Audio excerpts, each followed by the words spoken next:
अंग्रेजों की गुलामी से देश को आज़ाद कराने में न जाने कितने दलितों और आदिवासियों ने जान की बाजी लगा दी। आज़ादी की लड़ाई में उन्होंने अपना लहू बहाया और शहीद हो गए।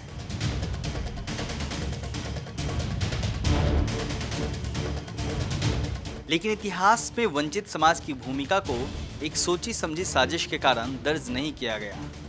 परिणाम यह हुआ कि देश की आम जनता आज़ादी के आंदोलन में दलित और आदिवासी समाज के देशभक्तों की भूमिका से अनजान ही रही।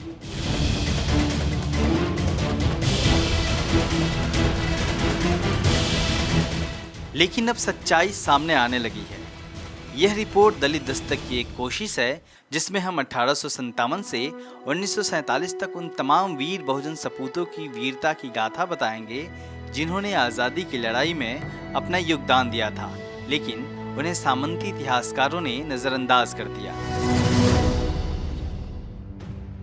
इतिहास के धुंधले पन्नों और इतिहासकारों को कुरेदने के बाद हम जिन्हें ढूंढ सके उनके योगदान को हम सिलसिलेवार इस रिपोर्ट के माध्यम से सामने लाने की कोशिश कर रहे हैं। दलित दस्तक की इस विशेष रिपोर्ट के पहले भाग में हम जिक्र करेंगे तिलका मांझी का। तिलका मांझी को हम भारत का प्रथम स्वतंत्रता सेनानी कह सकते हैं। 1857 की क्रांति से लगभग 100 साल पहले स्वाधीनता का बिगुल फूंकने वाले तिलका मांझी को इतिहास में खास तवज्जो नहीं दी गई।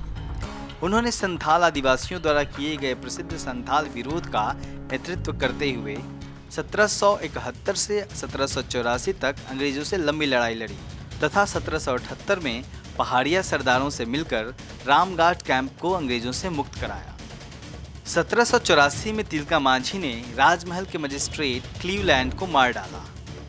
इससे बौखलाए अंग्रेजों ने आयरकुट के नेतृत्व में तिलका मांझी की गुरिल्ला सेना पर जबरदस्त हमला कर दिया, जिससे उनके कई लड़ाके मारे गए।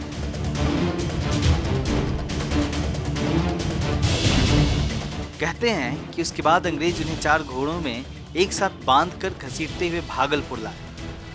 तिलका मांझी की वीरता और जीवटता का अंदाजा इसी से लगाया जा सकता है कि मीलों घसीटे जाने के बावजूद वह पहाड़िया लड़ाका जीवित था। उनकी देह भले ही खून से लथपथ थी, लेकिन उनका मस्तिष्क तब भी क्रोध से दहक रहा था। उनकी लाल लाल आंखें ब्रितानी राज को डरा रही थी। अंग्रेजों ने 13 जनवरी 1785 को भागलपुर के चौराहे पर स्थित एक विशाल पेड़ से लटकाकर उन्हें फांसी दे दी। इतिहास द्वारा इस महान आदिवासी नायक की उपेक्षा का इससे बड़ा उदाहरण क्या होगा कि उनकी ऐसी कोई पेंटिंग तक उपलब्ध नहीं है जिसे कृतज्ञ देशवासी सहेज सके। तिलका मांझी को दलित दस्तक का नमन।